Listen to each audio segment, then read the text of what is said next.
There's no hard and fast rule at what size a company has to be before they get an HR manager. It really does depend on the size of the business and what the business looks for. Some companies that are at 20 employees do decide that they need an HR manager because they want to push everything onto one person who'll be accountable for contracts, a handbook, make sure the policies are fair, make sure that the holidays are fair, that the absence is tracked, and above all, applying those policies across the board and ensuring managers are supported. Similarly, I have firms who are over 300 employees. They have no HR manager, and they've devolved the admin process to a person who will look after to make sure contracts are issued and handbooks are updated. But they won't necessarily do that themselves. They'll use some external support to help them, but they will make sure that absence is tracked. And if they get a problem where somebody's had a lot of absence, then they'll use external support for that as well. So it depends on the organisation. If you are looking to grow the business and you need some strategic support, so you might want to link your business plan to your people plan. So if you're growing, do you bring in new talent, or do you grow your existing talent and promote them? And you need to give them the skills to do that, so that would include management training, etc.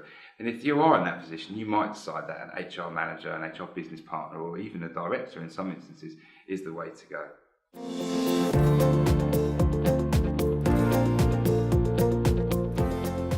And not all companies can afford HR managers. You have to accept they are a cost to the business. They're not income generating.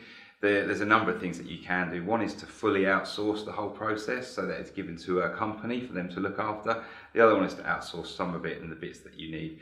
In my experience, usually the HR function is passed to someone with some responsibility. So for example, like a PA or maybe somebody in the finance department who would ensure that things like holidays and absences were tracked. They'd also ensure that the contracts were sent out. But when it comes to looking at the contracts annually and ensuring that they're compliant with the law, which does change every year obviously, that they use an outsourced company for that and they take some advice. That might be from a lawyer, for example, or from an HR company who would ensure that you are compliant.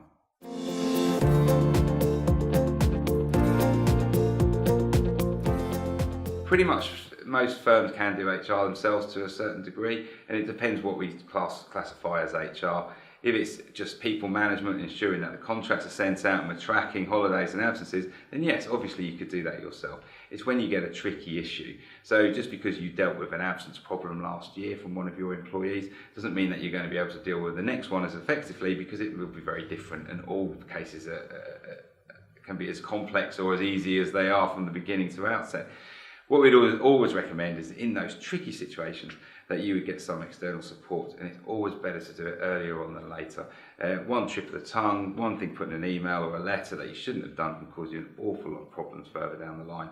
If you come clean with your HR partner or your lawyer or whatever right at the beginning, they can usually get you out of that tricky situation.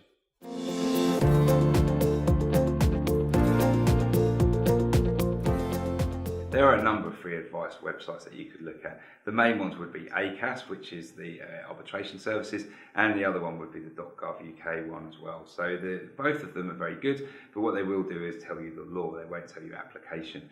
Obviously, ACAS have a telephone helpline as well, which you could take advantage of. It's mainly geared towards employees, so it's for employees to ring up if they have an issue. But that doesn't stop employers calling as well. But again, you need to bear in mind that they will only give you the point of law. If you want to look at application, there's a number of informations out there. So things like our blogs that we post on our website frequently will tell you about any law changes that have happened, but also the application and the best way to apply it.